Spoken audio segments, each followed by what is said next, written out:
Життя один лиш раз дається нам,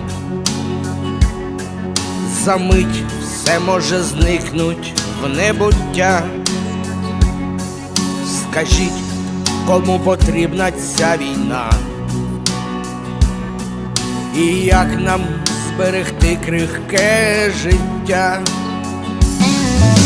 На пепелищі квіти не зростуть, і ліс згорілий знов не зашумить.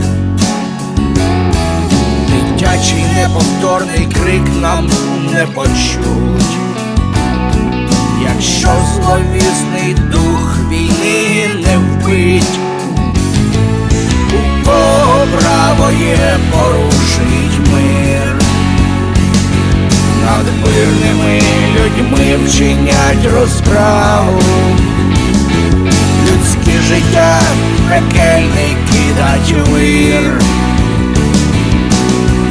Нікому не дано це право.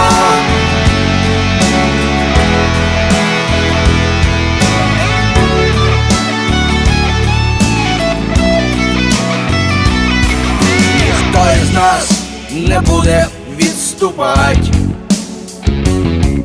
Відступництво життю обріже крила. Ніхто не буде в стороні стоять, допоки ми разом, ми сила. У кого право є порушить мир? Над мирними людьми вчинять розправу. Людське життя пекельний кидать вир. Нікому не дано це право.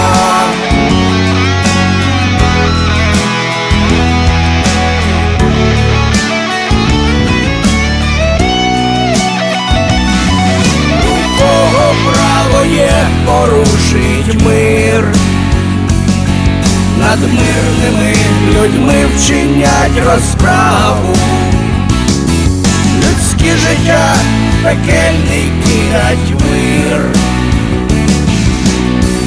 Нікому не дано це право.